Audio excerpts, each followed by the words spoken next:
Haha, that looks really cute. Oh, I love it!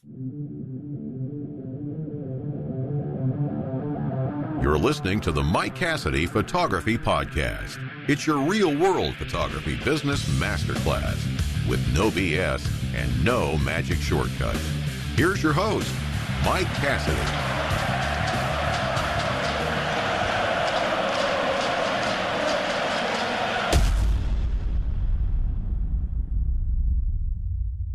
And boom goes the dynamite. Podcast intros definitely need more explosions. Definitely. Greetings. My name is Michael, and I'm your neighbor. What's going on, everybody? Just a short announce today. Mostly, I want to thank you. And you, and even that shady-looking dude sitting over there. You know, the show has been getting more and more listeners, and I just really want to express my appreciation to everybody who's been listening. And already in mid-October, the total downloads so far for the month have eclipsed the downloads for all of September. And now the show is approaching days where there's almost like 300 downloads in a single day. And that's exciting to me. Yeah, I go in there mostly when I'm prepping for a new show or a new episode. And I was looking at the stats and I was like, wow, so we're doing something right. Doing something right. And also, I just wanted to say a quick note to those who have been writing in and giving me positive feedback, and also the few who have written in with questions. I don't really have enough material yet for an AMA episode, but that's one of those things that's on the itinerary going forward. I'm going to hang on to the ones that I have, and if anybody else wants to take part, you can just send in your questions to me at mike@thephotographypodcast.show, and I'll hang on to them till needed.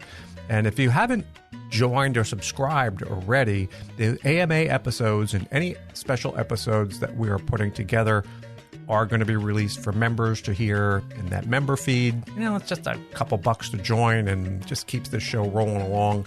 And that program is still mostly in development, but I think maybe doing some things like small group video chats for some photography talk, or maybe some one-on-one mentoring with some kind of levels I may be putting in there. But these are just ideas I'm tossing around for right now. We'll see.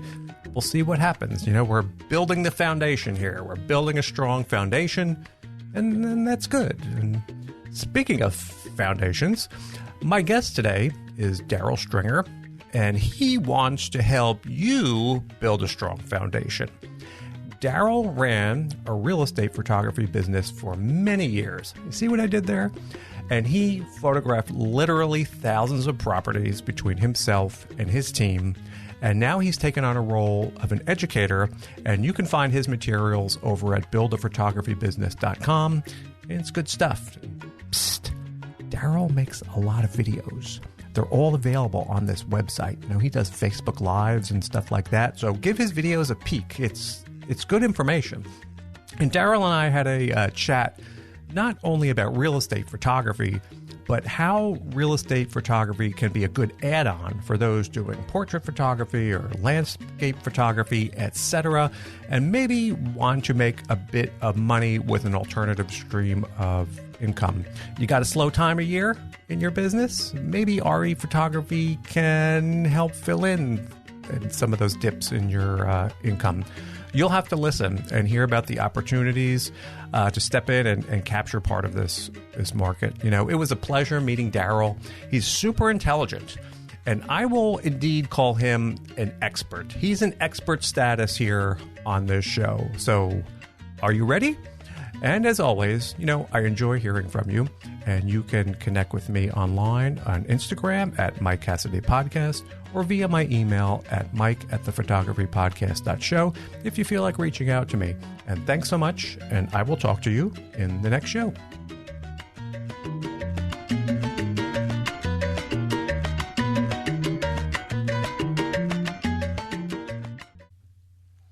This podcast and my website, both focus on the goal of translating the art and business of photography and making it accessible and understandable to everyone.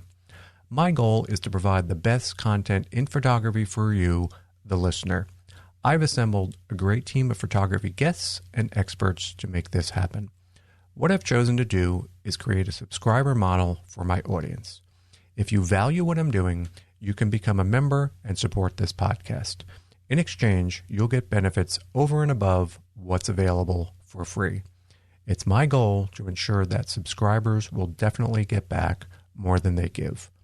I've created a membership program that brings you far more in-depth content if you want to take your knowledge of photography to the next level. Members will receive episodes with complete, unabridged interviews with our guests. Members will also get exclusive access to listen to and participate in AMA episodes. And there's more. If you would like to learn more now, head over to thephotographypodcast.show/subscribe. Now, without further delay, here's today's episode. And, okay, so what I'll do, Darryl, is that you could take a moment to introduce yourself, tell everybody what you do, and a little bit about yourself. Yeah, well, I'm Darryl Stringer. I'm in Australia. I was a real estate and architectural photographer for 17 years. So myself and my team, because I had a few staff members working for me as well, we got to a good size. We would have photographed about 12,000 properties over that time for real estate agents and hotels and builders and designers, all that kind of space. And then in about 5 years ago, we sold that business. And then after that, I started up another business providing coaching and training for photographers. I just saw that a lot of photographers I'd been speaking with were really comfortable in the creative space, but were very lost in the business management, business growth, marketing, pricing kind of space. So I just set up to try to help out and work closely with photographers on that side of things. So just trying to sort of plug in the gaps for them to help them with the bigger picture, because it's learning how to take a photo is kind of the easy part. Getting the clients and working with clients is tricky, and getting some help and support with that's just really useful. Yeah, and I think that's one of the things that, when you look at on the internet today, you see it's so easy to make money in photography, and all you need is a camera and a website, and you're off, and you can't even be stopped. So I think the business part of it is really probably a lot more important in some respects than the actual picking up the camera and pushing the buttons part of it. And I think there are too many people who don't think about that. They're just thinking, I need to learn to take a picture. And the marketing is huge. And there's a bunch of other parts of it that I think people, after they're like, no one's knocking at their door 2 weeks after they open their website, they're thinking, what am I doing wrong here? For sure. So today we're going to talk a little bit about real estate, commercial photography. And then I guess what we're really going to be focusing on a bit is doing this for, maybe you're doing portrait photography, maybe you're doing some other kind of photography, and seeing how, or if you're a candidate, really to fit this into what you're doing to sort of build your income. And I'm guessing, and you certainly can fill me in here, that this is perfectly good for something to do as like a side business, part-time or full-time. You can really adjust to what fits your schedule and what you feel is going to work for you. Yeah, for sure. I think it's something that fits in really well for doing maybe 2 days a week, in together with your portraits and your weddings and anything else that you're doing. It slots in nicely. You can kind of control how much work you take on. And I think there's real scope there to really add some nice extra income on top of your portrait work. And we are seeing a bit of that now. Photographers are trying to diversify a little bit with everything that's gone on this year, especially if weddings have really slowed in some communities. Trying to diversify and work with businesses a little bit more just to balance things out. I think it's a really smart move. Yeah, I think that's too. And I'm not one of these types of people who feel that if you're in photography, you need to just be an exclusive. If you're doing, you only have to do pets, or you only have to do weddings, or you only have to do this. I think if you have the opportunity and the time, you can certainly go out and do several of these things, and you never know where one is going to sort of take you. So I think that's, and just a quick thing here too, would you say that this business, in terms of real estate photography, it is something that is growing? Is it something that is kind of steady? Does it have its ups and downs in terms of, is it related to real estate sales, or is it related to anything that you notice? And is there a busier time of year or a slower time of the year for this? Yeah, it's going to vary in different communities. In some places, you'll see highly saturated markets where there's a lot of photographers. And, for example, if we're just looking at the real estate side, in some places, close to 100% of properties that go up for sale will have professional photography. In other places, especially rural communities and some smaller towns, you might see maybe only 10% or 15% of properties hitting the market are using professional photography, and in those places, still it's real estate agents taking their own photos on their iPhone or something like that. Right. So in those particular communities, I think there's huge scope for further growth. I think as we become more and more visual, social media dominates and even is reaching into those smaller towns and communities. I think we're going to see a need for agents and small businesses generally. So builders are another one who have sort of traditionally done their own images, and now they're starting to see, with the proliferation of beautiful images online, that more professional photography is required just to get the clients in. Yeah, and I would imagine too, especially in listings that are maybe mid-price or up, it's particularly important to have images that showcase that type of property, which isn't something you're just going to get in a dark room with an iPhone. It's really not going to be the best thing to display that kind of property. Yeah, for sure. I think, though, there's also, and this is where the communication thing in marketing comes in, I think there's a strong place for professional photography even at the cheapest end of the property market, especially if agents typically at that price point are doing their own photos, then any property that is professionally photographed is going to stand out as a higher perceived value. And typically you would expect to see a quicker sale, higher sale price, lots of benefits for the owner and the sale agent. So it's an integral part of that whole system. And I guess more and more real estate agents, would you say, are turning to someone to do this for them? Or is it one of those things you really have to kind of shoehorn yourself in there and say, hey, whoa, I can do it better? Or they are aware, are the builders in real estate aware that they're going to be getting something better from it? Yeah, again, there's just a real mix of that depending on the marketplace. So in some places, agents are very much aware of the need for it. In others, it's a tougher sell. You really have to push it, and they can be very reluctant to spend what is ultimately a very small amount to have the home professionally photographed. Yeah, and this is it's a little bit different. It works a little bit differently than portrait or pet or any other type of photography, whereas this is more of maybe a little bit of a B2B situation than working with consumers. So you're dealing with a different kind of a group of people there. You're not, I would imagine I guess you can be contacted by real estate agents and so forth, but you're not really like marketing in the same way. It would be a little bit different, and the way you're going to approach this is a little bit different too. So maybe you could talk a little bit about that as well. Yeah, it's communicating with businesses is going to be different to communicating with the consumers that you would do with portraits and weddings. Ultimately, what we're looking for is a financial return on investment. So it's knowing how to communicate that and then deliver on that.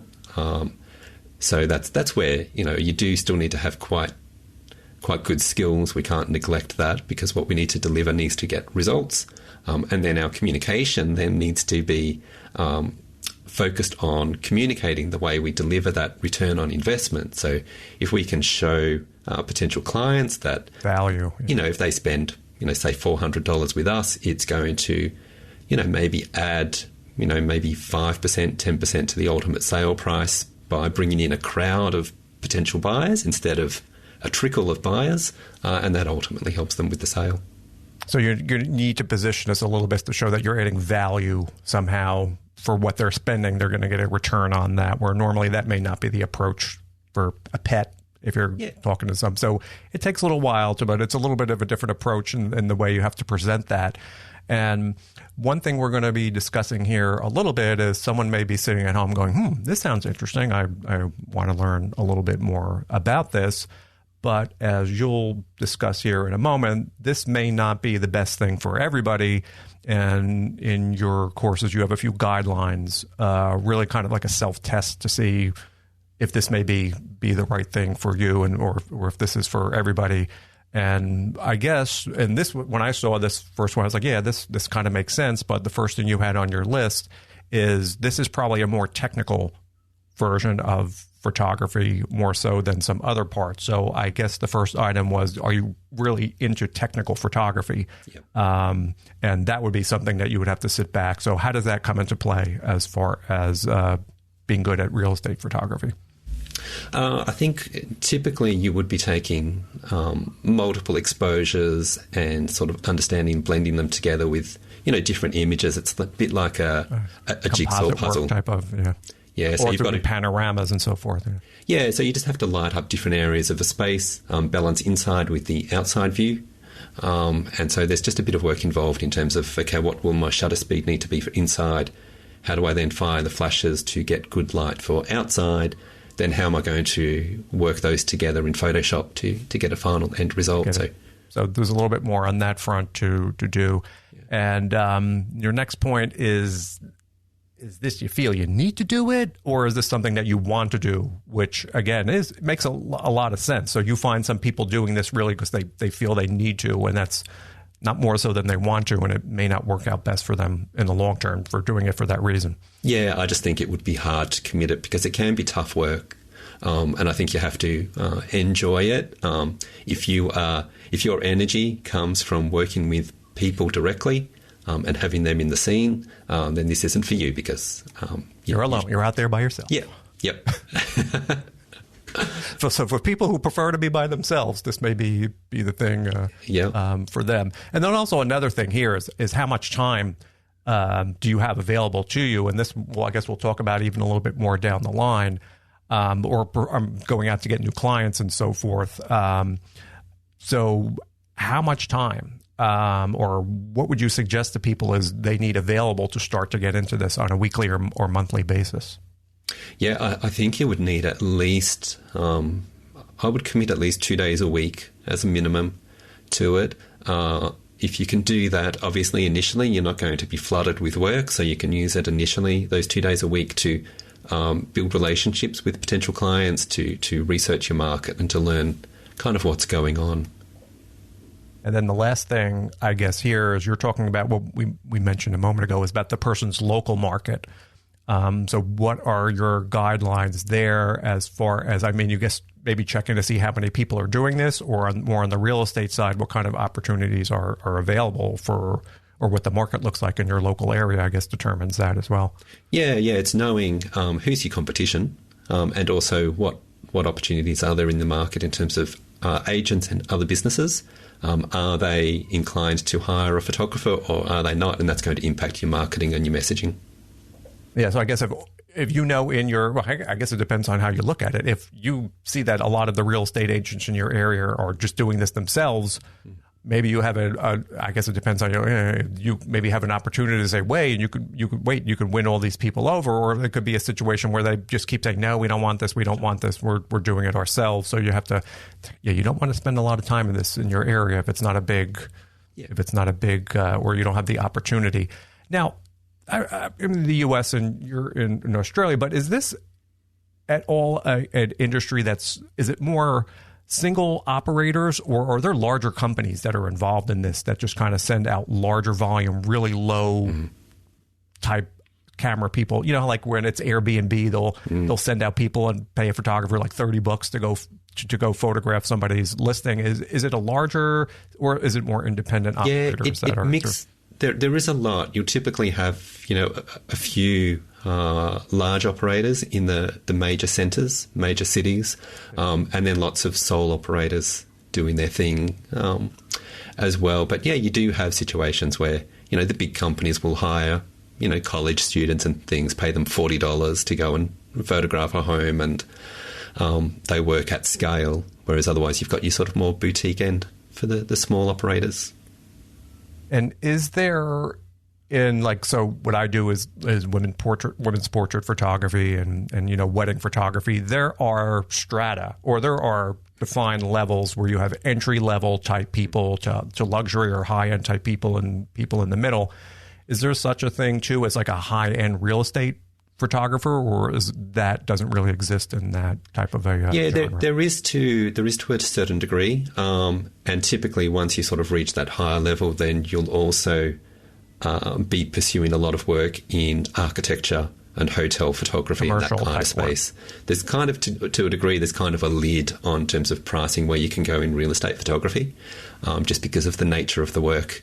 It's more commoditized, you think, so you don't have as much, it's more of a volume type of a business than you would say, where you're really going to be super special and jack your prices way up. Yeah. It would be unusual, you know, for a photographer to be charging a lot more, $2,000 just for photos for a real estate. But that kind of pricing is more common in the sort of architectural space. In real estate, okay. It's interesting to know there. And so I guess you'd go through these questions and if you fall, I guess, in the yeses, or I noticed on your website you have them a numerical value. And if you're landing in a certain numerical value, it's just saying, yeah, all right, this looks like something it may be worth trying for me. And you would recommend at that part that this person pursue this. Because if you don't like technical photography, you know, this probably isn't the thing that you want to waste a lot of, or money, or, you know, buying equipment to get involved in when it isn't something that you are going to pursue. Now, when someone comes to you and they contact you on your website to sort of get some assistance with this, is this something you really go through them, or are you working with people fresh into this, or are you more working with people that already have like some kind of established business and are looking to grow that business? Yeah, I do work with a wide mix. I've had quite a few sort of beginner photographers come through. They're obviously already very committed to this type of photography, and I help them get established the right way from the start, and that's a good way to go. But I've also had quite a few photographers who will join. They've been doing it for 5 years, and they're just not making the progress that they expected to make within that time, and they acknowledge that it's probably at the business end, not the skill set end, where they need the most help. So that's where we work with them too. And it's great because sometimes it's just connecting the dots. It's just drawing that small, you know, but for someone, and suddenly it's like, oh, now I see. So it's great, I think, to help somebody like that and really to help them go to that next level. And when you are bringing somebody into your program, and again, we'll talk about this a little later, it's more of a personalized one-on-one, as you explained to me. You have a kind of a plan, a 4-stage plan, that is for people who, say, may be doing portrait photography or other type of photography to kind of implement this into their existing work or to make space for it. So we're just going to couple of bullet points there as far as the ideas of bringing this in. And your first bullet point there is to like build a foundation. And what exactly do you mean by building a foundation with that? Yeah, it's all about having the right gear, learning the skills, and kind of getting a start with what to do. Because some people come in and they think this is going to be super easy. I mean, there's no one's moving. You're not working with any, you know, crazy brides or pets running around everywhere. How hard can it be? And they start pursuing clients, and then they start burning bridges from the beginning because the work doesn't match what they should be delivering. So it's starting off by learning the skills and being able to deliver great work, giving yourself confidence that you can then go out and work with business. Yeah. Now, this is something that just popped into my brain now. Like you said, if someone is just starting and say, I happen to go out to somebody's home and take some photos, I guess there could be bad real estate photography. So do you find that people go in and doing it? Is there a certain like criteria or certain that these real estate agents are looking for, where there may be cases where people are delivering really bad images and they're like, yeah, this isn't going to help me out. And, you know, I don't know what to tell you. You got to go back to the drawing board. Yeah. You know, so is there as far as how I guess how would somebody know that they've got the skills already, especially if you haven't been doing any photography like this? What would you recommend? Somebody like sit at home and start to practice in their own home at first, or is there, what's the best way for them to kind of figure that part out of it, or work on that part of it? Yeah, there's just in terms of what to sort of look for. I guess the two main things that we're sort of looking for in real estate photography, one is color accuracy, and you'll see poor real estate photographers have colour casts all over the place, and you'll have room with some tungsten lighting and the room will be glowing yellow and orange in one part. Yeah, it's just awful. The other thing that you'll see is we emphasise the need for straight verticals in a room. Wow. So you don't want to have converging verticals where the room looks like it's sloping or it's angling in like a V or something like that, because that's not how rooms typically look. We want to accurately reflect what is in there. So if you're taking your shot from standing too high up and looking down into a space, the walls, the windows, the doors will all be angled rather than straight. Right. So they're the sort of two sort of big issues, just even beyond any lighting and exposures and things like that. And that's, I guess, kind of a natural thing that happens with lenses, that they're going to, I guess some are more than others. There's going to be this distortion, depending, I guess, on the size or the millimeter lens that you're using and the distance of it. So that's, I guess, part of that technical thing is correcting all of these lines. And I guess there's some software that you could do something like that. So that may be not something that somebody's super evident of right away, that they're and I've seen that with the lighting, and that if you bring in a flash or a strobe or something and there's lights on the walls, you have all these different colors in there, and so that's that would be a mess, I guess, for somebody, especially if you didn't know that was a big issue to present a photo like that. So after you work on these foundational skills, and it could take a while. How long do you think it would take somebody really to get a handle on learning how to do? And is this something, again, if I came to you and I was like, Darryl, what do you think of this? That you would give feedback to new photographers, like saying, we're getting a little bit better here, but this got to fix, or this has got to change, and this has got to change? Yeah, it's really hard to say how long. Some people seem to get it quickly and some don't. I mean, ultimately, I say I'm still improving, and I've been doing it for 22 years, and I'm still making changes to how I do things now. So obviously we're all still growing, and I think we need to acknowledge that. In terms of a time frame, I mean, people should typically get there within a couple of months, perhaps, but just depends on who they're working with and what they're learning. If you go it by yourself, it's going to take a lot longer, because you just won't even be aware of what you're doing wrong. But if you can get some feedback from a mentor or coach or someone who knows their stuff, they're going to say, all right, let's look at your raw files. What are you doing with your different exposures? Okay, let's fix this up and this up, get those lights a little bit different. And you can certainly get there a lot faster if someone's guiding you along the process. Yeah, and I think that's the benefit of mentors or someone like you. And, I've been involved in photography. I first started picking up and doing mine maybe 2007, 2006-ish, and there was no YouTube. Yeah. The resources weren't available now where, and it was kind of trial by fire. You went on and had to either figure it out on your own or you didn't. And the great benefit to someone like you is if someone wants to learn real estate photography, they can literally cut years of that painful learning process off by just, going to someone like you and having that coaching and having that feedback. So you can really jump ahead where it could have taken somebody years to learn this on their own or come up to that level. So when anybody ever questions going to a mentor or coach or something, it's well worth whatever that spend is to get that information and save that time. That's purely something I always tell people to do. And part 2 of this 4-part plan of yours is, again, is going into this pre-launch of your business. So you don't want people to start opening websites or whatever and just say, here I am. You're going to do a little bit of thinking ahead of time. And I'm guessing it really comes down to the person, whether this is going to be like a side gig for them or part-time, or whether they're going to be doing this full-time.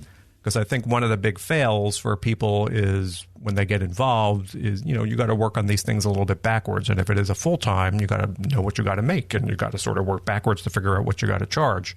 So you want people to start figuring out what they want to get from this financially right from the start before they even get out there and start to do anything. Yeah, for sure. I think it's a real mistake to just treat it as even if it is a part-time, don't treat it as just a secondary part-time thing where you're thinking, oh, look, if I can make an extra $50 from a shoot, then that's great, because I think you want to plan for it and operate as if it's, a really important part and a key part of your full-time income, and work your numbers in that way. Because you may find that, some of your other work, for example, if weddings have dried up as they have this year, you might then need to rely far more heavily on what you're drawing from this type of photography. And you don't want your numbers to be wrong before you jump that. Otherwise, you're going to be in a pretty bad space if you're working hard all day and making nothing. You were going to make and then what you're actually making is a lot less. And we touched on this a little bit before, but you had mentioned, pricing. And this is also part of this pre-launch. And this is tied into the goal part, I would imagine. But as a newer person getting into this, and you may explain a little bit to people in general, how is something like this priced out? Is it by the photo? Is it by the session? Or how does the pricing structure generally work in real estate photography? Yeah, there's a real mix of ways that photographers price it. Some, especially in the US market, some will price it based on the size of the home. So, they'll ask the agent, what's the square footage of the property? And they'll have a price for, shooting a home of that size. Others will do it per image. So they'll say, I'll do, 20 photos for X amount. And others will base it on time. And they'll say, look, I'll do whatever is needed within, 1 hour on site. And there's probably no real sort of better way to do it. There's no best way. It's just deciding what's going to work for you and make sure your numbers fit.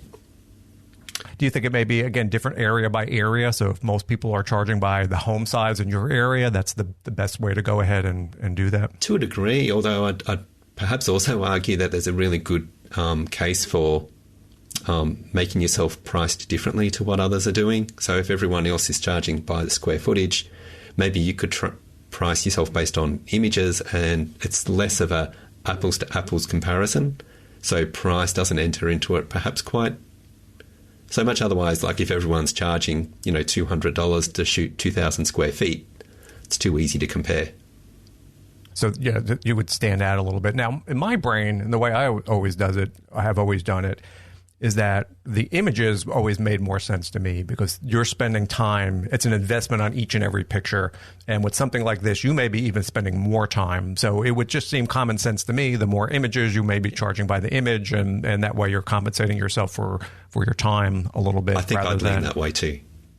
Giving a flat price, and then that person saying, well, we need 50 photos. And you're like, oh. And then your price per image may be significantly lower. But again, I guess you have to see what's going on with that particular job. Would you change it? Is it one of those things where you're always operating in the same way all the time, or there could be a specific instance where you may have to charge differently because of certain circumstances, or is it the same always? Typically, you would have, your standard packages, and you would work to that. Otherwise, it can get pretty confusing, depending on who you're talking to. I think the most common variable would simply be travel time. So if you're having to move, go to a site that's an hour away, you would typically charge a little extra. And that makes sense, yeah, because that's part of your time as well. Another bullet point you had on here in this pre-launch part is to build a strong portfolio, and we had mentioned this earlier. How do you do it? I mean, would you just volunteer to go out and your friends' homes and shoot some pictures in your own homes, or a hotel and just rent a room and go in there and take photos? Where are you going to go to start to build your portfolio? Yeah, anything you can access before you start chasing clients. So friends and neighbors and family and, anything you can get at all is probably a good place to start, because you don't want to be chasing down potential clients while you aren't yet able to deliver great work. If you're still practicing, and it's easy to sort of work that with your friends or your grandparents or whoever than it is with a potential client. Yeah, so, Grandpa, can I borrow your living room on Wednesday evening or whatever, and come in and do it? So you would build that portfolio first. How many do you think, or how many photos? And I'm guessing it's not the quantity again. It's having better images on there more so than a lot of images. Yeah, you don't need a huge number. I think you just need a diverse mix of situations.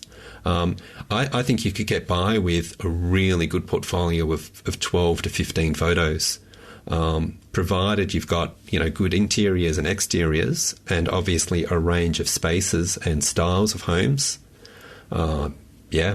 You don't need a whole lot. Different Is there a room, this may not be the case, something that's more difficult to shoot in a home?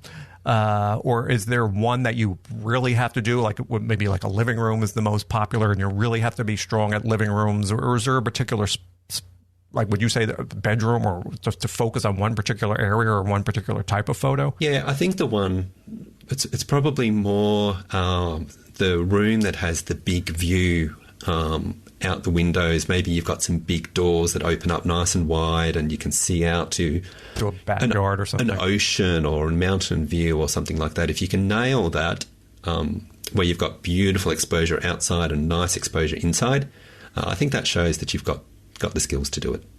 And see, that's the hard part. And I'm going to let you in on a little secret. Like, I had to do this once for somebody like years ago, when I happened to be in this bed and breakfast once, and this woman was like, "Oh, can you take pictures of all my rooms in here?" I had no idea how to do this. And you quickly realize that usually you can't do this handheld because you need longer exposures.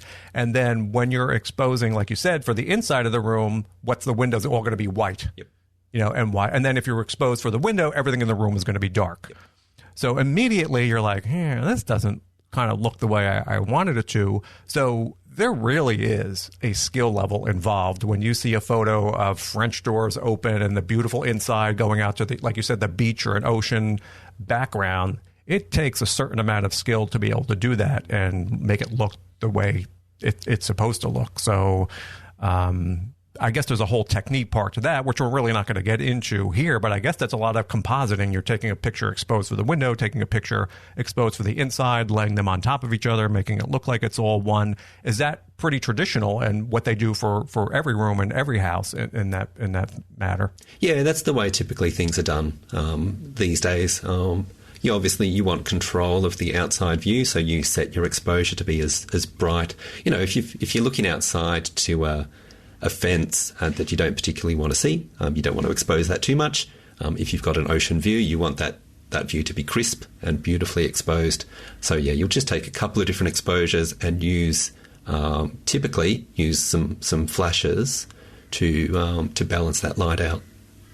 Inside, and I'm guessing daytime is mostly when this takes part. There probably aren't too many shoots at night, or does it happen in the evening? Yeah, as well? It depending on the market. I was typically shooting at nighttime, probably 4 or 5 nights a week when I was doing it, because homes look amazing at night. Oh, with external? You mean from exterior type of shots, especially, or interior? Yeah, both. If certainly the outside can look great. So we would typically do, a number of shots inside before the sun goes down, then be outside at sunset. You've probably got sort of about a 20-minute window typically after sunset where you get that beautiful balance between the outside and the inside, sunset over the top, and then you might go inside and get a few more shots, or you might go out to the pool in the backyard that's got some lights inside. It's glowing blue. You've got the beautiful lights inside. You shoot across the pool back to the inside. If it's got a city view, whether it's in the city or somewhere, nighttime shots like of an city apartment, views going right, look fantastic. So we were doing that a lot too. Yeah, and I didn't think about that. So you probably have a short window, like you said there, and so you really have to have your settings dialed in and everything, not to waste any time to go from here to here. And I'm guessing, again, a little bit of the side here, in your brain, you may have a shot list. You're going to be shooting from this angle, this angle, this angle, so you breeze right through that and you know the shots you're going to do. Yeah, typically, if it's a complex kind of place, you're sort of planning through before sunset, going, okay, I'm going to start here, then I'm going to go out the back, I'm going to race inside, then I'll get the view. okay, and you need to make sure you know what you're doing to move fast enough. So you on your end, you doing this, you would have a plan like that, and you would have this, like, would you visit these sites ahead of time, or you just kind of show up on that day and kind of know? We wouldn't visit for real estate because the rates aren't high enough. But if we were doing something like a hotel or a big architectural shoot, we try and do a visit earlier on, try and understand where is the sun located, where do we want to be positioned ourselves. Is for example, if you're doing an exterior shot, do you want to be doing that in the morning, the afternoon, or the evening? So all those things, working in with the sun. One little tip is there's a number of apps out there that will give you the location of the sun, where it is, and so you can kind of use that to your advantage. And Google Street View is fantastic. For sizing up where do you want to be, what direction does it face. You can plan out a lot using that. It's pretty good. Yeah, that would be a great tip. Yeah, that's something that makes sense, because sometimes you can have a view right in front of the home and kind of see what you're working with there. And the next tip on your list makes sense in this pre-launch, and you talk about already developing an online presence. And what works best for this? I mean, do you need an Instagram, or is it mostly still web-based, would you say, having a website for building this type of business? Yeah, I think you do need to be active on the socials, especially Facebook and Instagram. Oh, really? Yeah, there is a lot of work going on in those spaces. But then ultimately you do need a website as well, because some people will just go to the search engines to look for you, or people go to your Instagram profile, and then they'll click on your link there to go to your website to see things like your price list or more of your portfolio or anything else that you've got there. So strong online presence is pretty important. So you do want a good Instagram absolutely. presence for this. And then another item is, it makes sense, setting the availability here. So as you mentioned earlier, you may be dedicating 2 days at first to this type of work. And I'm sure that can always change, but before you want to go, you're going to say, okay, Tuesday and Thursdays are going to be my real estate days. I'm only going to book on those days, and I guess you can expand from there if you need to. Yeah, I mean, for a lot of photographers now, they'll have like an online booking form on their website, and they'll send clients there to go, okay, well, pick a time that works, and you set your times and block that out for when you're available. So just thinking through those things, and not thinking, oh, look, I'll do it anytime, because if you're working on things like portraits and weddings, you need to have those carefully structured. So you don't want an agent trying to book in a shoot with you when you're trying to do another project for a wedding. Yeah, that makes sense too, and it's easier because if you have that now online scheduling, and you could block off your times, and they can go and self-book, and it's one less thing for you to do, and then you're going to make that day available. So that makes a ton of sense. And next item here is about delivering these images, and I'm going to guess it's digital. But as far as delivering them, I guess you mean more in terms of email or getting the final images to the person that they need to get to. So what's the most common ways that they're sort of, or what you should be thinking about as far as getting these images ready to be delivered for the clients? It's providing them available for download in a way that your clients can use. You will be working with quite a few clients who have I don't know how to do low technical skills, and you will get them going, I don't know how to use Dropbox. What am I supposed to click on here? So you want a simple process. You also want to think about whether the download happens before they've made payment only, or do you allow it only after they've made payment? How does all that sort of tie in? Do you provide images early on that are watermarked before they can download them, and then only once they've made payment? So it's working through all of those processes. Image delivery is often one of those things that photographers don't think about until after the job. How do I send them through? But you do want to sort of manage it from a very professional point of view to make it a simple process for you and for your clients. Is there a big proofing aspect of this, or is it more like, this is what I got, this is what you're taking, or do you get feedback from agents a little bit higher, a little bit lower, a little bit brighter, a little bit darker? Typically, I would discourage too much proofing within the real estate space. You sort of want to be just communicating with your clients that I'm experienced, I know what I'm going to be delivering, and this is it. Within the architectural space, that's another story. There's typically a bit more, just because you might take, say, 20 different compositions, and the client wants to purchase 6. So then you'll send them, and they'll choose which ones they want to get, and they'll be the ones that they deliver. The rest will be watermarked or protected. I'm guessing on the real estate side of it, talk about for now, you want to keep that as simple as possible and as streamlined as possible there, not to make it too complicated for anybody, because that seems like it's just going to slow you down. For sure. It's going to. And then the last part in this section here, again, makes a lot of sense, but people may not think of it to the very end, is figure out how people are going to pay for all this. Yeah, it's there's so many different options, and it's kind of going to depend on your market. It's going to be different in Australia to what it could be in the US and, say, the UK. But, yeah, you want to be able to figure out that process. Again, if you can automate it, you're going to love that,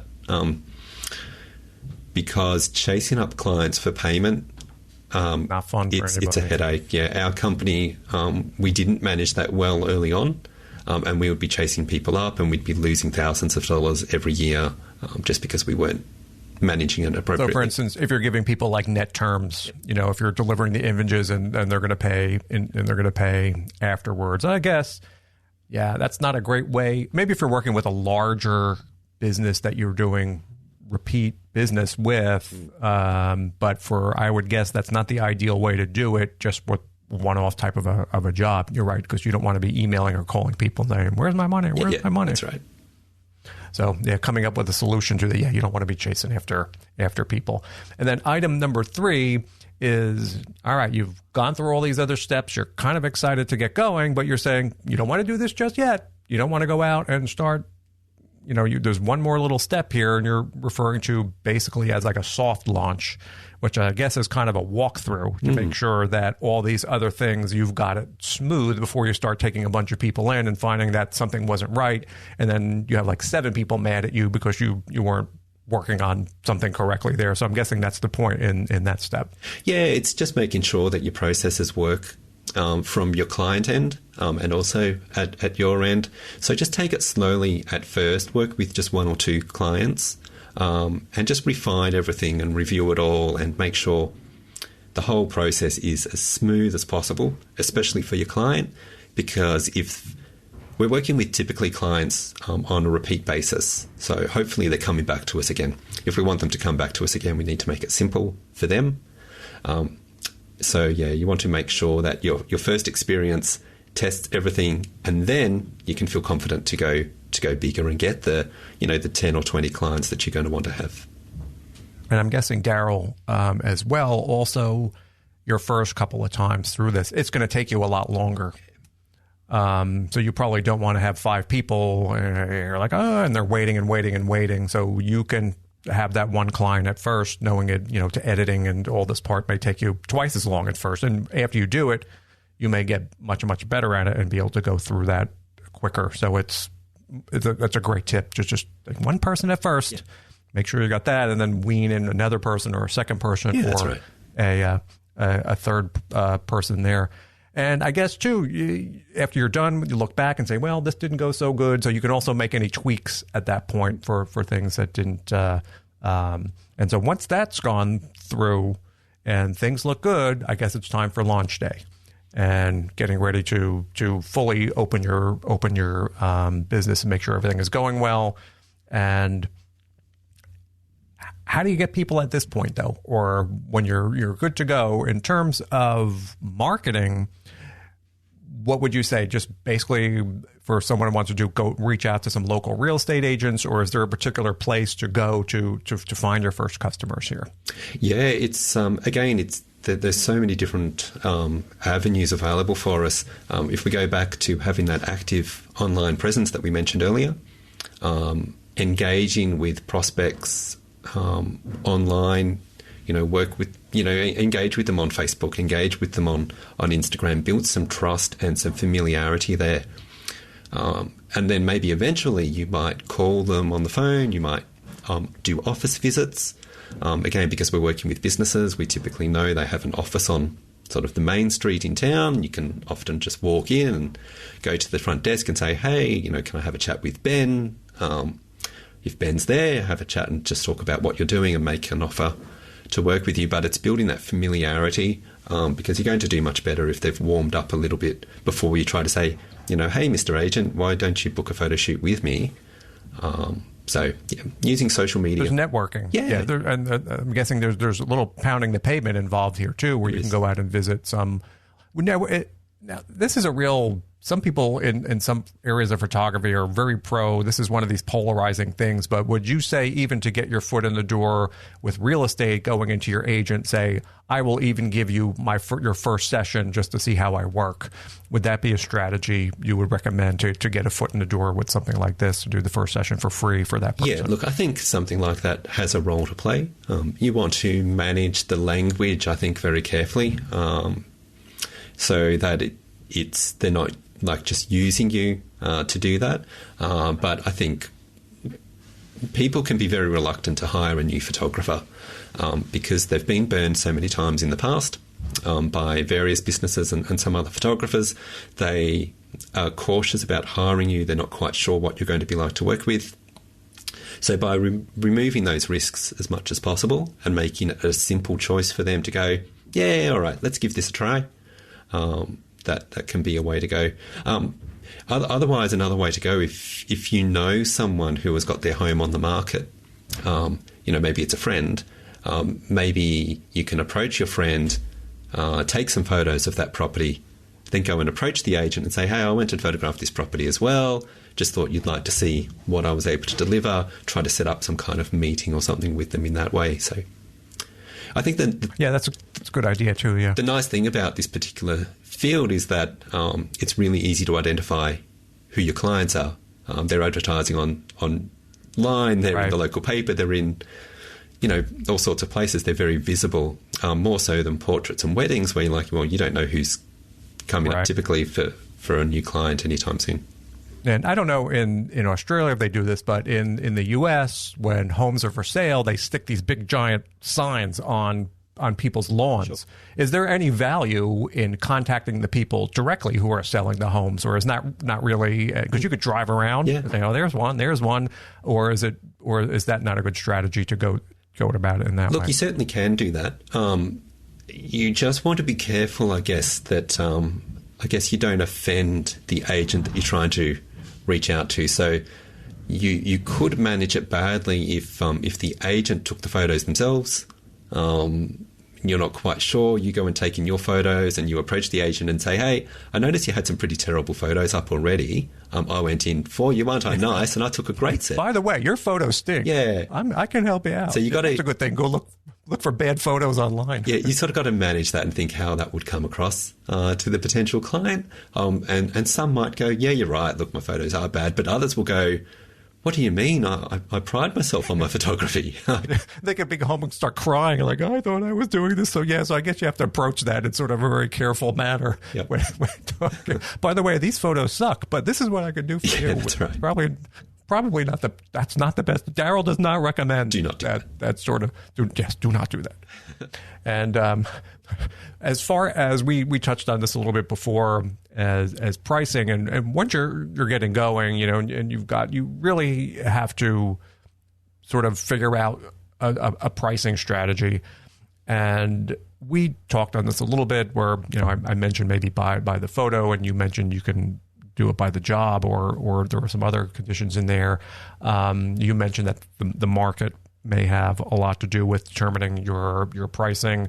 But you mentioned something earlier before that you have to think in a little bit of a different situation, in that you have to, I guess, present this in a term of what are they going to get in return from. It's more of an ROI situation. For sure. What are they going to get from spending with you?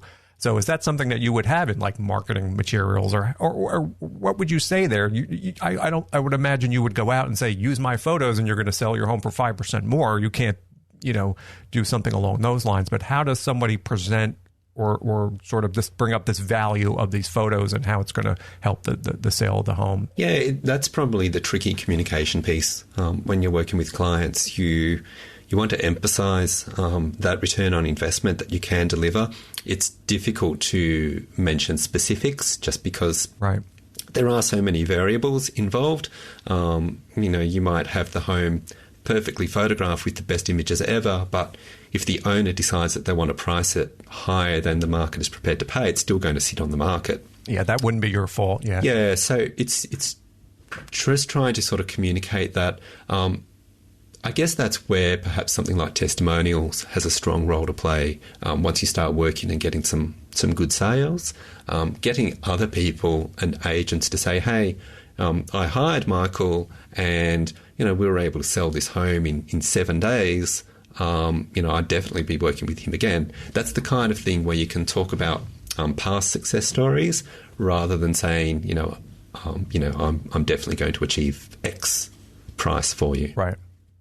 Is the real estate photographer, in essence, I don't know the right way to put this, kind of invisible to the client? Is there any interaction there, or are they mostly dealing with the agents or the builders, or are you contacting the homeowners or talking to them in any way? Do they have any input? Yeah, again, it does vary a lot. Sometimes you'll go in and the home, the homeowner will be away, and you'll be given a key access to the home. You go in by yourself. You don't see anyone. You might see the dog in the backyard and then you leave. In other cases, you'll be in there and the homeowners will be there and you'll be working closely with them. I've had some great experiences with homeowners where, they're... And I'm sure some horror stories. Oh, yeah. For sure. But others are fantastic and, they'll get out some drinks and, wanting to sit around and have a chat. And you kind of got to work on your timing and things like that. But certainly when I'm doing twilight shoots and you might have a little bit of a window where you've got sort of half an hour to sort of relax in a way, you can have great conversations with homeowners and it's terrific. I like those times. So you do have some interaction with the people on that front, which is interesting. Yeah, I thought you would be more showing up when nobody was there. You're one of those things, they see the pictures, but they really don't know the story behind it, or you're not interacting with anybody. That's interesting that you do have that interaction. And all right, so Darryl, this may be the bad news part to some of the people listening to the show. So you relate that on average, real estate photography prices are low compared to portrait or maybe some other type of photography. So you may want to elaborate a little. It's not all bad. Yeah. Like I said, there's an upside to this, but you may want to elaborate a little bit on that point of your pricing structure documents. Yeah, look, you're typically looking at, depending on your market, you're probably looking at, for just photos of a home, somewhere in the region of $150 to $400, maybe $500 for photos only, which is a lot lower than what you would typically see in other areas. The things to think about, though, is that firstly, they're low because their usage is typically less. The photos are only useful if you're talking real estate while the home is on the market. And so the home might be sold within 2 weeks. A week? Yeah. 1 week, a day, maybe 6 months if it takes a long time. So that's different to wedding photos, which have use for a lifetime. So there's a lot more value there. The thing to note, though, is that we're typically working with repeat clients. So if you get one real estate client who is busy, they could easily spend $10,000 or more with you over a 12-month period just by doing multiple, $300, $400 shoots every week. I had multiple clients spend well over $100,000 on photography with me over the time that we were working with them. So you want to treat them well. You don't see it as a $200 client. You see it as a $10,000 or $100,000 client, but spread out over time. Right, so you're building relationships. Yeah, and you need to focus on that. You need to keep that in mind. The other thing you would want to do, though, to sort of help with those numbers is to upsell to other services like video tours, floor plans, 360 tours, things like that, where you could do your photos for $250. You could do a floor plan for $150. Then you might do a video tour for $300. And so you've turned that into a $700 photo shoot. You're there for maybe 2 or 3 hours, and you've done pretty well. If you could do that a couple of days a week, you're going to be okay. You're doing all right. Yeah. So it's important, I guess, for people to frame this. It's not like you're getting one killer job. Yeah.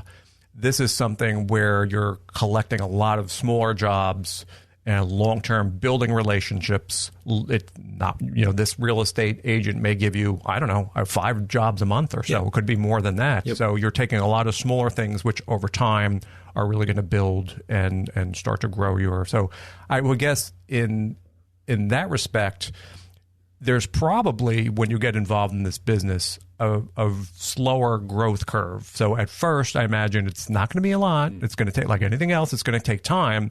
And the longer you stay into this, and you may pick up that agent here or there, you start to go up and up and up and up over time. Yeah, there is some kind of sort of exponential element to it, where you think if you get like one client who gives you 4 photo shoots a month, then you get another one who gives you another 4, and another one who gives you another 4. You're going to climb up. It just takes time, I guess, to do that relationship building stuff, to get them to trust you, to want to hire you. Yeah. And I'm also guessing as well that you really have to be very sensitive in terms of the time you invest in each project as well. It's not a case where you're going to sit down for one home and spend 8.5 hours working on one room because you got to get it to look perfect. So the time management, I guess, is super important. So how would you say, where would you allocate how much time per project? But you have to be very mindful of that, I imagine. Oh, absolutely. I think that's one of the big weaknesses that a lot of photographers find. They think this will be easy. They charge a low dollar value, and then they find that they're at a property for 2 or 3 hours, they're editing for 4 or 5 hours, and the numbers aren't going to work. Right. Ideally, I think you want to get, for a lot of homes, on site for about an hour, sometimes less, sometimes more. And then if you're editing yourself, you'd probably want to allow about the same time for that as well. So yeah, it would be longer, I guess, at first. It's going to take you a little bit longer. And once again, you'll kind of work into your rhythm and know you're editing. And over time, that per session time will shorten. Sure. And you have to be, because you're getting a fixed amount of money. So the longer you work on this, the lower per hour you're going to be netting from a process like that. Yeah, and it was very interesting, like you said. Yeah, these photos may only be really valuable to somebody for a week. So it's a different way to look at something as far as like portrait or wedding photography. And what I want to do, as we mentioned this earlier, is bounce into a little bit of the architectural photography aspect of this, which is probably, I'm guessing, not knowing anything about it, it's probably the opposite of the real estate, where it's much fewer, much higher priced jobs there, but probably very difficult, much more competitive. And you're probably working, if these are larger buildings, art directors or someone where they're super specific about what they need, and they're expecting you to deliver those straight lines and so forth. So how does that compare? And I'm guessing you just don't jump into architectural photography. You start off and then work your way into that.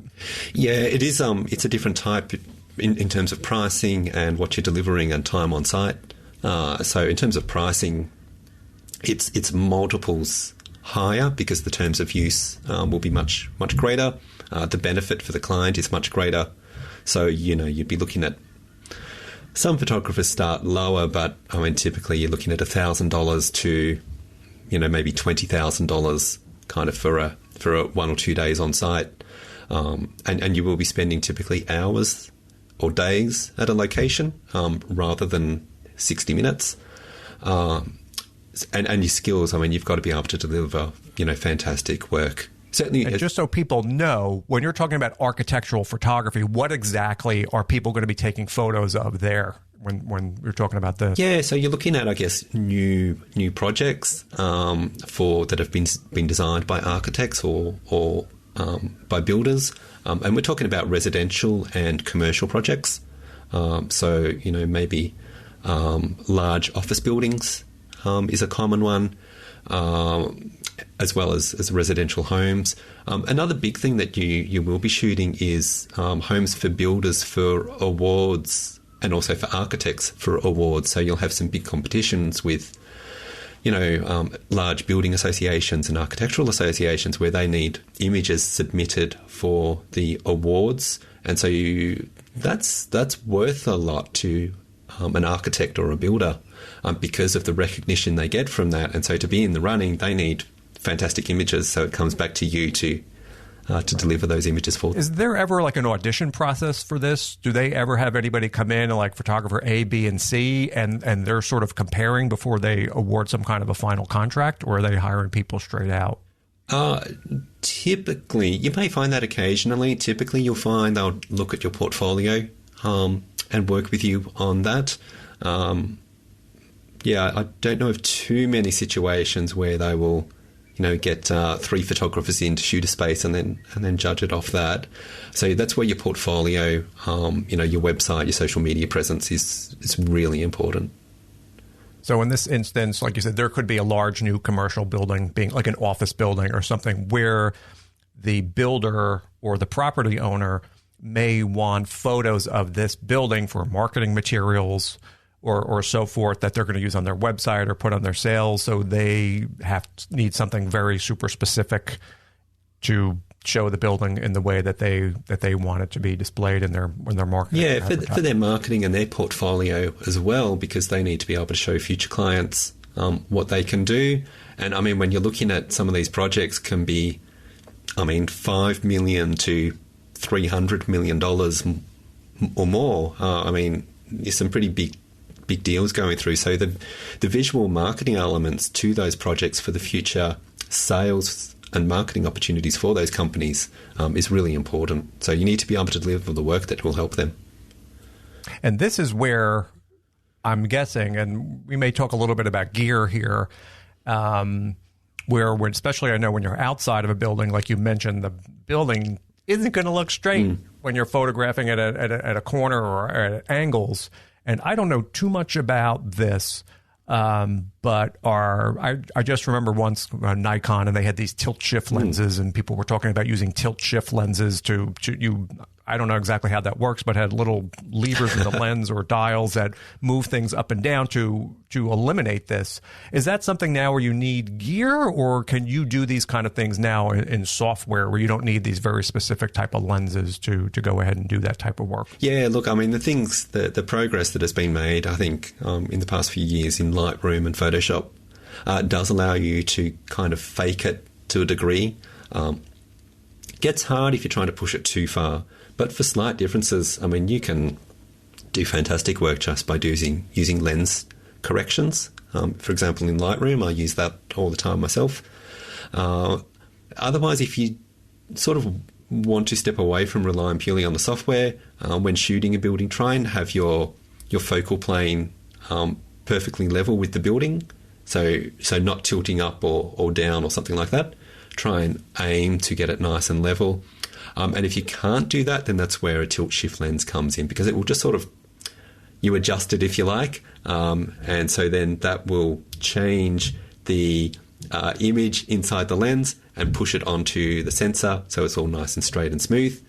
You don't have those lines blur or those bent lines. Yeah, but that's not something that somebody has to run out and get just to do like real estate photography now. Because I think those are expensive. It's like $1,400 or more for these. Oh, yeah, up from there. Lenses. Yeah. No, I'm sure. You can do a great work. Just make sure that that you can correct that barrel distortion in particular with certain lenses, so that walls aren't curved and things like that.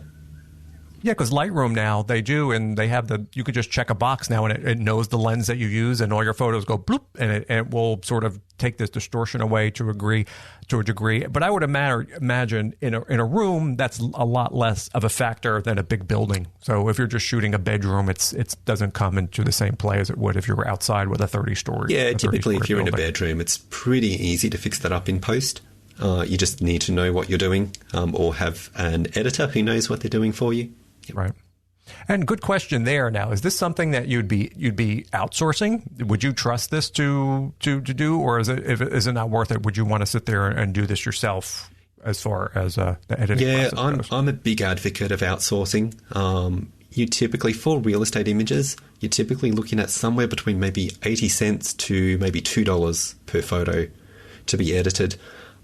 I know some photographers are reluctant to pay that, at least initially. I don't think that's a good idea. I think if you're not prepared to pay, another party $1 or $1.50 to edit a photo, then that says that you're not prepared to pay yourself $1 or $1.50 a photo. And are there editors that specialize in real estate? Like, do you tell them and they know exactly how to dial that in? Yep.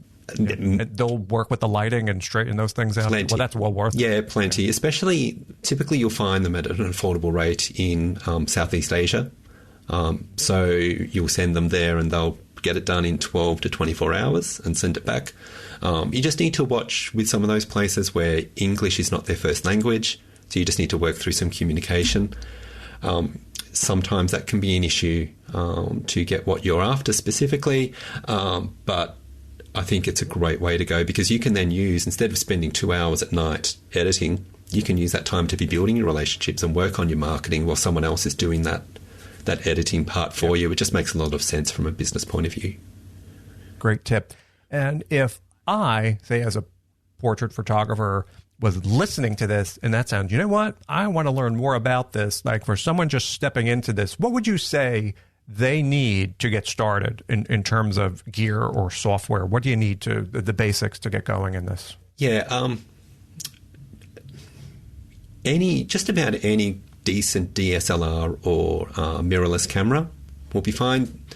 I think the only thing I would watch there is if you plan on moving into video, which I think would be encouraged these days, something that can do video well, and if it can do good 4K video, that's going to be really helpful because, again, we're talking about trying to upsell as much as possible, so we don't just want to be able to deliver stills. In terms of lenses, something wide is really what you need. You'd be looking at maybe out to 17mm on a full-frame sensor. And you may need some zoom-in lenses if you're in an area where there are city views that you need to zoom in on as well. As I said, you can get by with regular lenses, but if you want to step up to doing more architectural work, then a tilt shift is useful, but definitely not essential. You can certainly get started without that. A tripod, so you need something really solid there because you're typically going to be taking multiple exposures. So you don't want anything... It seems important. You don't want anything shifting or moving. You don't want a wobbly leg that kind of slowly drifts over to the side as you're... Sounds like my tripod. As you're shooting. Something with a geared tripod head would be super useful as well because, again, trying to get those verticals right, you want to be able to make really small adjustments. And if you've got a ball head on there, it's a little bit more awkward. It's not as granular that you can dial that in. Yeah. And then you'll probably need some flashes, typically something fairly powerful that is handheld, battery operated. So you can use speed lights. I used speed lights for many years and they were great. These days, though, you'd probably look at something with like a lot of power. So Godox have a really... Yeah, I was just going to say that. Yeah, I wonder if that was something you'd use. Yeah, their AD200, their AD400 are fantastic. You can then use the controllers to fire them wirelessly. So you can be kind of walking around your room, firing your shutter using a wireless shutter release, popping off multiple flashes around a room, and that's going to make it sort of much quicker for you to get through. So, and that wireless system now is so simple. You can just dial it in from the controller and raise and lower everything. And I have one of those but I have like the Adorama version. Now I forget what it's called. They call theirs by a different name. And I just drawn a blank now. I'll put the name of it on the webpage. But I use speed lights for years and years and years. And again, I'm working in Sierra. I'm doing mostly window light, but we have cloudy days. So I would set up my little Nikon light on the side and bounce it off the ceiling or do something. And then I decided one day, it's time for an upgrade after I used my SB 800 for like 10 years. So I got one of those Adorama Godox clone versions of that. And I love that. And it has the bulb head, the Fresnel head, and the battery lasts forever. And it's pretty big, but highly recommend that for anybody now getting involved in that system. Yeah, you can. In real estate, if you have one of those, you can do a lot. You could get multiple, and that can be handy too, because then you're typically shooting not just one room, but you'll have in the background other rooms back there as well. So you could then Flashpoint. I'm sorry. That's right. The Adorama is called Flashpoint. Go ahead. If you have multiple units of that, you can put one in the main living area, another one in the bedroom that you can see in the background, and maybe then another one outside lighting up the covered patio, and you can get it all sort of lit up in just a single shot, which is pretty nice. Are there tripods that are made specifically for real estate photography, or no? Like you said, you just want to get the geared head one, but there isn't a category just for that type. I guess when you need to tilt, does that have anything to do with the camera tilting as well to be from vertical to horizontal, or no? Am I completely wrong here? There are certainly some options like that in terms of tripod heads, but typically for real estate sales, you will be looking at landscape compositions, just because that's the predominant usage on way that they're going to be your websites and things for agents selling. So they typically can't do a lot with portrait exposures, portrait compositions. Not you, so mostly you're going to be landscape. Yeah, but then if you go to, say, the architectural side, in that area, portrait orientation is far more common. So for buildings or things that are tall, for interior designers where you're trying to capture a corner of a scene that they've set up, you'll want something that's portrait. Let's go in that direction. And you mentioned video before, so is it worthwhile? Would you say you're going out and getting a gimbal and using something like that, or having a separate DLSR and having it on a gimbal and kind of doing like a walkthrough? Yeah. Doing it in that I think there's a lot of room for that kind of thing in terms of working with real estate agents and builders and designers and hotels. I think if you can offer video and photos, that's going to be a far more compelling offer, just because you can then look to upsell and you can work with different clients, and it just makes a whole lot of sense. Yep. Great.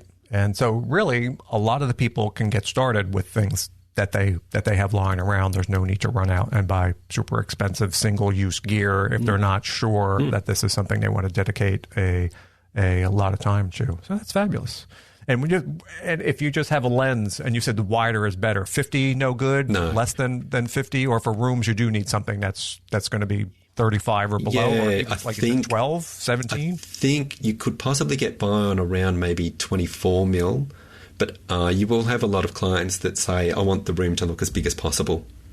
So going out to sort of 16, 17, 18 mil would be ideal, because, you'll have some small bathrooms, and if you've only got 24 mil or 35, you just won't get it all in. You're not going to get the whole. So you do need to show the space. And any difference there, and this may or not be a thing too, this is just popping into my pea-sized brain as I'm thinking, is a prime or a zoom, is there any like a really low zoom, or do you want to stick with like prime lenses in here, or is there no difference? Yeah, I tend to favour having a bit of a zoom, because you'll often just want to sometimes just tweak things just a little bit, where you need to stand in one spot and move from your 17 mil into your 23 millimeters, just to compose the shot a little bit nicer. You can just twist. You don't have to reset up and move everything around. Now, when it comes to this distortion, I'm stuck on this distortion. I don't know that as the lens gets lower, the distortion gets greater, or is there any relation to that? So you're going to see more of this with a 17 than you would like a 50, or is there no relation? Yeah, typically as you get wider and wider, you'll get more and more distortion as the lens sort of needs to handle fitting so much in. Into a smaller, into that space. But in a home, again, it's not something that people are going to have to worry about too much. I'm stuck. I'm hung up on the distortion for some reason. It's in my brain. I don't know why. It's an important issue, and you need to get it right in post. So make sure you know what you're doing there, or your editors get that right in post. Yeah, the thing that always, again, and you see this from doing photography inside. Again, if you're using a flash and these people have incandescent lighting, or now people may have LED lighting, and you're taking this photo and you go home and look at it, it's going to look like a mess too. So is there any hope? And again, I don't want to get too into the technical part of this, but if you have wall lights and these, is there anything you could really do? Or when you go in and you see a situation like that has multiple kinds of light sources, you may say, all right, turn off the lights. Or is there some case when you want to leave wall lights on, does that give it a certain ambiance, or no, turn everything off, we're only going to have one kind of lighting? Yeah, you'll have to be prepared for both. If you have got, different color temperatures from different lights, depending, you could possibly bring in some of your own bulbs and replace them, or ask the owner or the client to replace them. Otherwise, what you would do is look to, as you said, turn off all the lights. Just rely on your flashes, which is going to give a really nice colour temperature. And then you could possibly take another exposure with lights on, and maybe you'd be able to blend that in by desaturating that particular exposure, slightly brush in that shot over your lighting, and that would typically be a good way to go. Using any metering at all, or is this by now you're just doing it by eye, or how do you know as far as color temp? Because auto white balance, sometimes that's not going to really get you where you need to be. Are you using any kind of a gray card or any kind of a device there that people would need to just? Typically not, because you can usually find something white in a room which you can use in post. Again, if you're shooting in raw mode, you can make adjustments there to your color temperature in post. Sometimes, though, you'll have timber everywhere, timber walls, timber ceiling, and you've got that yellow colour cast everywhere. In that kind of situation, maybe you would have, maybe something white in the room that you then can take out of shot just to get that colour temperature right. So it's not something we would typically need to do. Gotcha. But outside, I noticed, and I think I maybe even saw on your website or some outside shots, there's a lot of incandescent lights on the outside of a home, especially in the evening. So you may have that more orangey glow. Maybe that's just because people expect to see that, but not so much on the inside. Yeah, and I think that it kind of works for those outdoor shots where you've got that iridescent blue, the sky's beautiful, the yellow lights, it works, it's okay. Yeah. It's a lot to learn. This is definitely something I can see, like you said, it could take years. And as photography in general, it's an ongoing experience. It's a constant learning experience. And, as you always think you're doing it, and then you look back at your work from a couple of years ago and you're like, yeesh. And I guess that's a good thing, because you've learned that you've been improving and you see what you were doing before. But like you said, you've been involved in it for 17 years or so. You started. Yeah. Are you still doing any jobs now, or no? You're just kind of doing on the teaching. Yeah. No, I started shooting in 1998. We were using film back then. They were difficult times, but we got by. Yeah. So it was really nice when we went digital.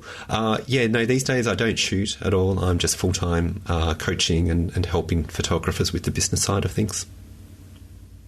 And why don't we tell everybody where we can find you, a little about your website, buildaphotographybusiness.com, and how, if somebody here sounded like this is something I want to know more about, how do they get involved with this with you, and tell everybody a little bit about how this works, working with you and your mentoring or coaching. Thanks. I run a coaching program where it's not so much of a training course, it's more of a partnering with a photographer and walking with them through the learning process and then dealing with the situations that come up like you would with a business coach. So I've got a page on my website which details what I do and what it costs. And there's an application form there because I only work with one photographer in each area. So that way I'm not sort of working with one photographer who's in competition with another one that I'm working with. With another. Yeah. So that's why I only work with one at a time. And then, I have training modules in there that are sort of set. So if I'm working with a photographer and we say, look, we need to work on your messaging to builders, here's a module I've already put together with some content that you can download, some marketing resources that you can then use that I've pre-written for you, so you can go and grab those and use them on your site. And we do then things like group coaching calls every week, and I do one-to-one coaching with clients via Zoom and things as well. So there's a lot of really personal connection and addressing immediate issues with photographers as things come up with clients and learning and things like that. Oh, so you're available even if I'm working on a job and I can say, hey, Darryl, I don't know what to do here. You can jump in and because now I guess, jumping on Zoom, you can share images and talk with somebody. You probably work with people from all around the world, which is a great thing. And I'm a creeper on the website, so I was looking through, your website, and you have a lot of great material on there. And I guess there's a lot of free videos on there that I was looking through and playing. So there's a lot of great information on there.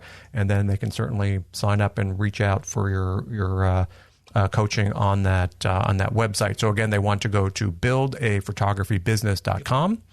And you could start. There's tons of videos on there. You can even start to look through to make sure this is for you, and they can reach out and get started with this for you. And Darryl Stringer again today, and I want to really thank you for coming on and spending time here talking about this with everybody and explaining a little bit about real estate and commercial photography. It's something that maybe isn't in the forefront like some other types, because it's not really a consumer-based thing, so people may not think of this immediately, but I think it's a great opportunity. But like anything else, you're going to get out of it what you put into it.